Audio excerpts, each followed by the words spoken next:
Today on Simply Happy Conversations, I'm talking with Maire, and she's from Hoarding Unpacked. Her experience with hoarding behaviours ranges from therapist, case manager, supervisor, and consultant. And she's an educator, a leading industry with training in the front line of staff and people like myself who are working with hoarding behaviours.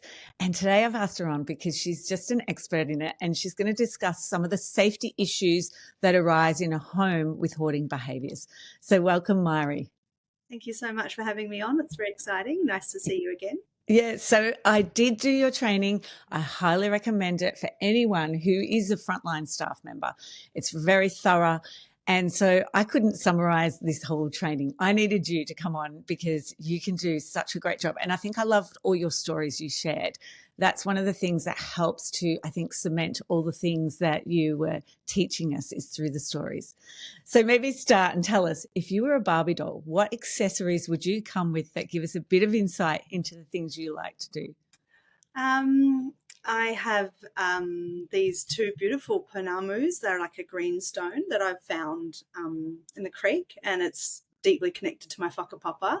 And they are really important. They help ground me when I'm feeling a little bit unsettled or a bit shaky. So they're my grounding. So I think if I was running out of the house in a fire, well, I probably wouldn't need to grab them because I'd survive a fire, but I would probably grab them two things. That would be my most important. Oh, beautiful. So maybe just touch on, because it's obviously Maori culture. Do you want to share a little bit? Because there'd be people going, what, where, what's that mean? Yeah. Yeah, so greenstone, Pounamu is a type of greenstone that's found in Aotearoa, and it's very special and considered like a tonga, which is this kind of has a lot of meaning and depth passed down through ancestry, down through whakapapa. So there's these stories of resilience and this sharing, and it's very precious stone. And so normally there's these stories about where they came from. And when I had mine, the punamu or the greenstone that people wear all the time, that I had a couple, Yeah. I gave them to my daughters, not because I didn't want them anymore, but because there's that manakitanga, that sharing, that gifting on. So the ones I have, I found them myself, which was very special. I'm Ngāi so Ngāi is the tribe in New Zealand or Aotearoa that has access to the greenstone. So it's very special for me. Oh, that's lovely. Thank you. So why is educating like frontline workers and organisations that are working with hoarding behaviours like important to you? Yeah, I think being a frontline worker for so long and experiencing things like burnout and stress and overwhelm, I really had that passion about helping people understand and get clarity and get some direction of what they're working with. What happens is people come into the training and it's like, when they would make a referral, they might go, oh my gosh, you should see this place. I don't know how to explain it. And after the training, they've got all this new language and this kind of empathy and this direction.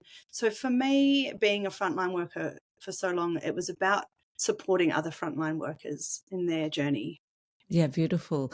And it is like that when you may start the first time you may enter a house like that, but then once you've done your training and a little bit more understanding, I don't know, you don't see that it's the person and helping them with whatever it is that they need to work through themselves, isn't it? Yeah, yeah. Yeah. So what are the different types of hoarding behaviours?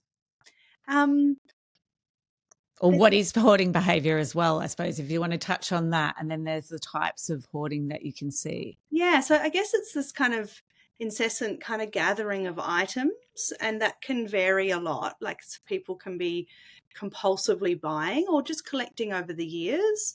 And what happens is the home is slowly filling up, and that behavior of buying can be around things like addiction and dopamine and hyperfixation around, neurodivergence or It can be to feel better about life. You're having a shit life, you buy something new to make yourself feel better. Or it's just this kind of, people get a bit like doing collections, like going to the op shops and buying books. Or sometimes it's that scarcity, feeling like there's not enough in the world. So I'm just going to click, click, click, click, click and squirrel away. And there's a scarcity mindset.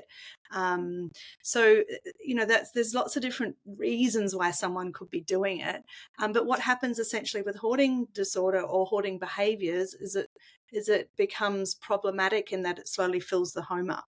And the person living with the condition or the behaviours may not kind of realise. They might have like a clutter blindness, so they might not kind of realise over time how intrusive the stuff is in their home. But typically there is a coupled with the collection is the difficulty discarding the objects. So it's the kind of three things. It's the collection of objects, the difficulty discarding with the objects, and the intrusiveness of the objects on the person's living environment. Yeah, yes. And that three together is where you see that acquiring as well, because you might lose one of the things, but it's like all three combined together, isn't it? Yeah. So what are some of the like visible and invisible signs then of hoarding behaviors? Yeah, so the visibility is the clutter, the stuff, the chaos, the mess, whatever that person wants to call it, which could range. And it's our job as frontline workers to use their language. And so that's what we're seeing. We can sometimes see the breakdown, the stress, the sometimes with maybe not so much in the decluttering and the organising spaces, because it's normally private people inviting you into their home, but in tenancy, at-risk tenancies and stuff, there's people that don't want you there, so there can be a lot of pushback on services. So yeah, I guess underneath what we're not seeing is the reasons why people are hoarding. Is it complicated grief? Is it OCD? Is it intrusive thoughts and beliefs about the stuff, like all the underneath stuff? Is it the trauma triggered, which is not that uncommon, where someone's had maybe a home invasion and they've started fortifying their house after that, or possibly triggered from childhood trauma and they're fortifying. So we don't see all that stuff when we walk in. All we see is the intrusive items and the impact on the person. Yeah, and it's interesting until you start working with someone as well to understand the different items and the importance they put on certain items, because it could be that it's like used to make creative things is what I've seemed to find a lot of. So it might be like down to tea bags. We're keeping them to use to dye, which is amazing, or avocado seeds. Whereas, something like an old toy, it's like, oh, no, I don't need that, but I do need this. So it's not until you work with the person that you can find out those stories, isn't it, as to why and what they're collecting or keeping. Yeah, and same with recycling. Oh, yes. There can be like this kind of neurosis about recycling. So I've seen people with a tea bag that needs to take the staple out separate to the string, separate to the tag, separate to the tea bag, and all these things. And there becomes this kind of neurosis that becomes actually really stressful and overwhelming in their life, where they're wanting to recycle so extremely that it takes up so much and makes so much stress on them.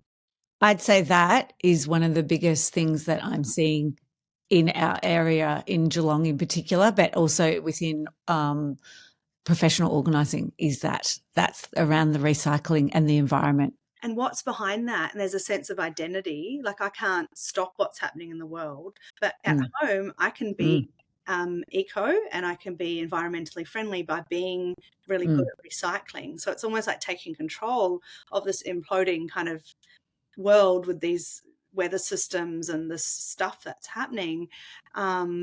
And yeah, so it is a really interesting thing where people are taking that on as the thing I'm doing to help. So there's these good intentions behind it, but it's not functional. Yeah. Yes. Well, that's where I've come in to actually try and create some function around it and actually have a system that maybe can reduce the stress and finding places to actually take the items to as well to help. because they know that they can recycle it, but they're not sure where it can go. So just keeping it within the home until they find out. So what about some of the misconceptions then people have around hoarding behaviours? Yeah, what's really sad is when you see like an adult child and they, might hear a story like, oh, well, we don't visit mum anymore because she chose her rubbish over her grandkids, and they've stopped. The intolerance around it, and people not realizing it's actually a diagnosable mental health condition, and it's really complicated. And it's kind of like people just thinking, oh, they've just got to chuck it out. And essentially, yes, but that's a really long journey that needs a lot of understanding and time and care. And so it's like telling someone with anxiety not to worry about it, or someone with depression just to have positive thoughts, or someone with a broken leg just to run on it. Similar with hoarding disorder, we don't tell, it's not just to chuck it out. We have to understand the meaning behind the behaviours so we can help them learn new ways of thinking and feeling and behaving. Yeah, So that's the biggest, the intolerance, and that people are just lazy. Like it's yes, yeah, and just throwing it out. It's that word, isn't it? Just throw it out. Yeah. It's not that simple. If they could, they would have by now, wouldn't they? Yeah. So what about some of the safety concerns that obviously hoarding behaviour, that is why possibly, your external case managers and other people have got involved within the situation with the family? Yeah, The home. it's a big issue, and then there's quite a few different areas. If we think about wet hoarding or squalor, we're thinking about things like air quality, mold, feces, wet environments that are rotting floorboards. We're thinking about really unsanitary conditions for food, people getting sick a lot of the time, and also toilet facilities that don't function, showering facilities that don't work, so people unable to bath themselves or wash themselves, people unable to use the toilet for intended purposes, people unable to eat out of their own kitchens. And so that's at that more higher level of what is called squalor. But squalor and hoarding aren't always cleanly linked. Because hoarding needs the amount of stuff to be big, whereas squalor can be a small amount of stuff, but it can still be squalid. And squalor's got quite a lot of different considerations behind it.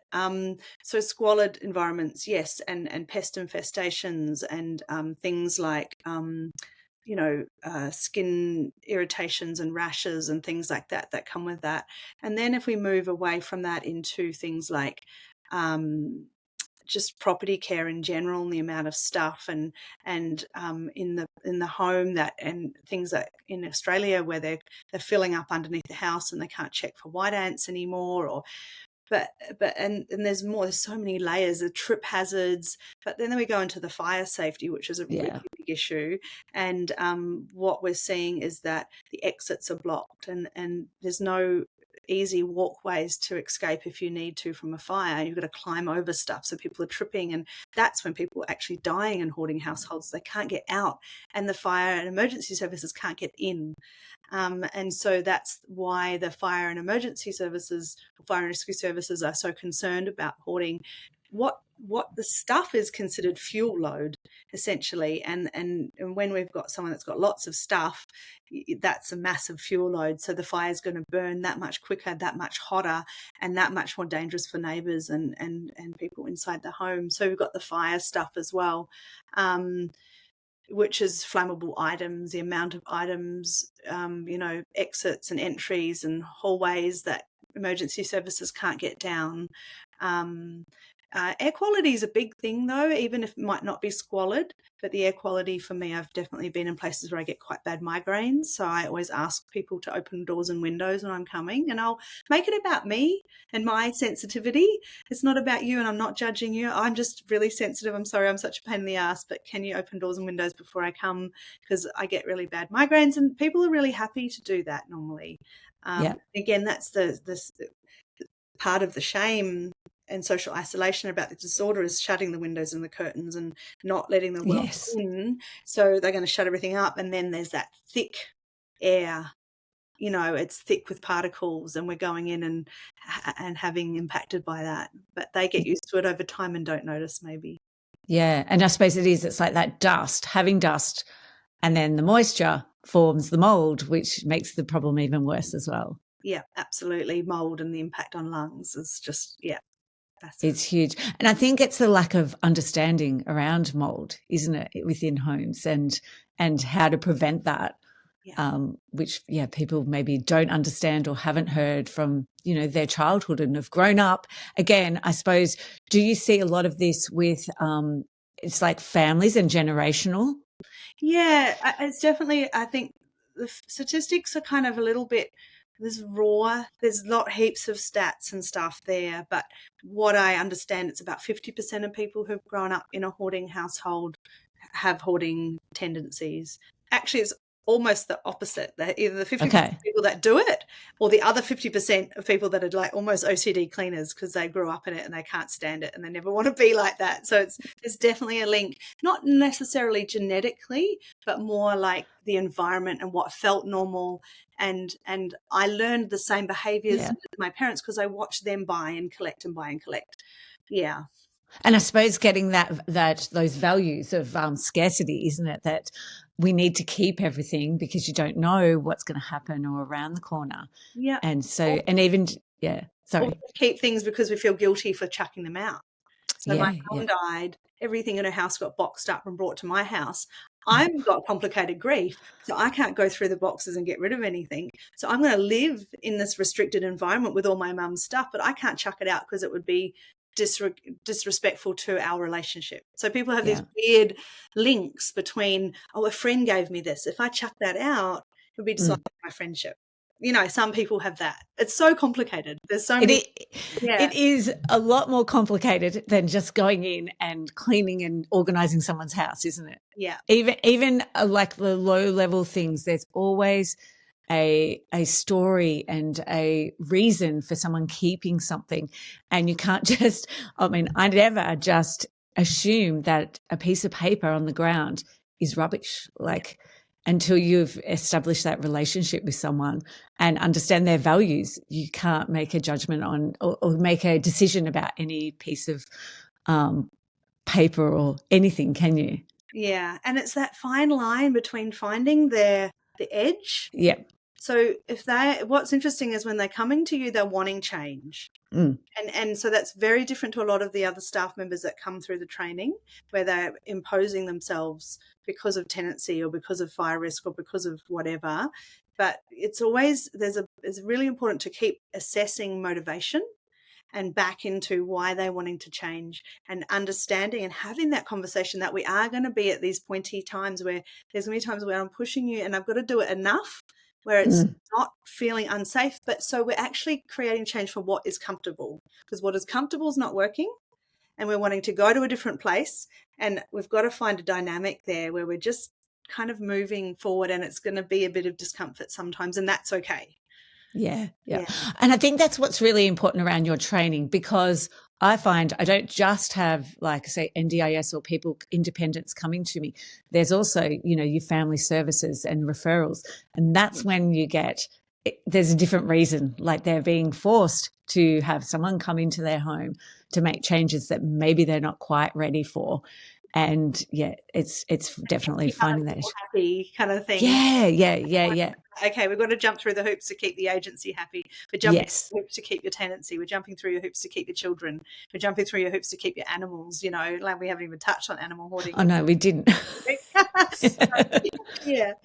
Yes, definitely. So what would be some things, or one or two things that we could do to support a family member, or maybe it's a friend who you're seeing, that you can help them around their hoarding behaviours? Yeah.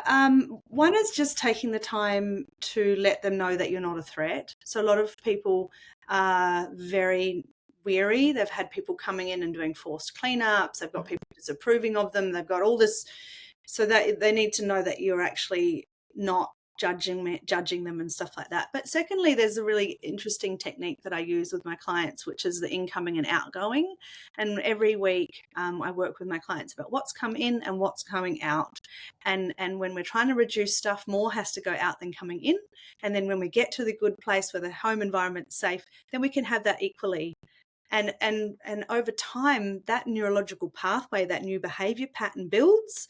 And it's amazing how long-term clients they automatically know that they want this new thing, but they've got to get rid of something just as big first, and so it all becomes about that.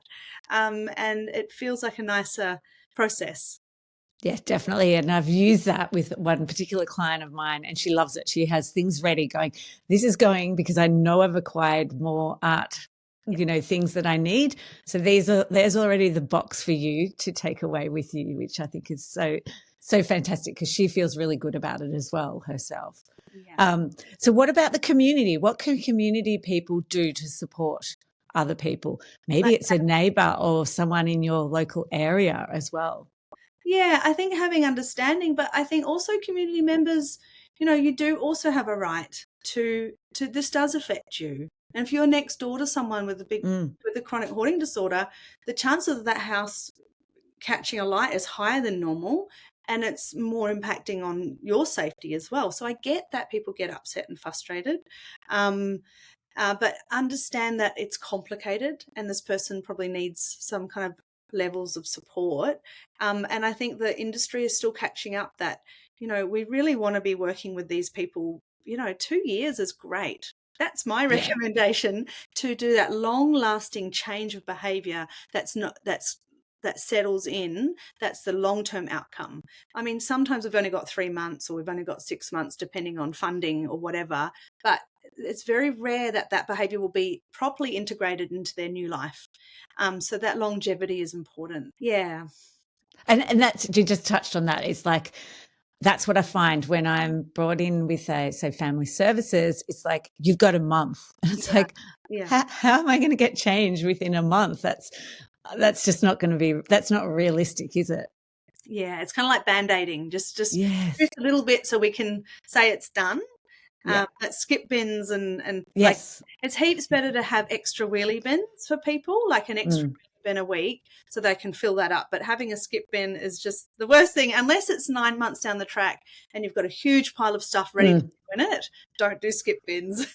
That is one of my things. It's like, let's make a pile and we can try and put it into, like, our local councillor, fantastic, and come and collect it from your home. And if we need more, we'll use the next one. And then if we really need to, then we'll get the skip bin. But let's not just get the skip bin in, because that is definitely the first answer, isn't it, for some of these businesses? Yeah, and then the neighbours fill it up, and then they take the stuff out. Yes, with more. So skip bin, no, and it's just too big and too confronting and too scary, and it's too quick. And and we're working with a deeply embodied disorder. That's just, it's not cognitive, it's not rational. We're talking about the body, and the body needing time to adjust. Our emotional body works a lot slower than our cognitive brain. Yes, definitely.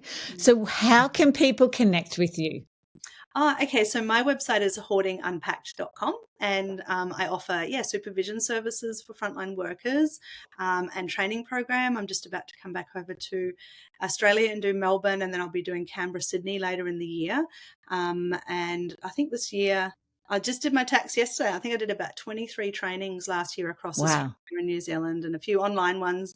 I try and go out as much as I can, because I know how much I appreciate the face-to-face training, but I do run the online just in case. So just go through my website. I am on Facebook as well. It's just kind of a cruisy one. And there is a peer support Facebook group, except I can't remember the name. It's like Australia and New Zealand hoarding disorder. Yeah. We can put the link in there anyway. Yeah. Sorry, that was very unprofessional. No, that's all right. I wouldn't have remembered it either. And I'm in it.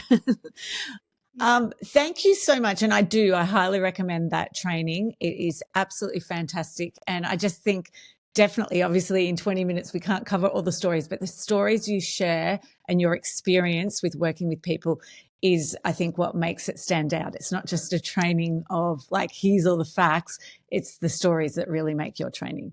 Yeah, it's on the ground, hey, and how it works on the ground. Yeah, definitely. Thank you so much. I really appreciate the opportunity to chat with you. Thank you for sharing all your knowledge and some tips as well for families and friends. Awesome. Okay.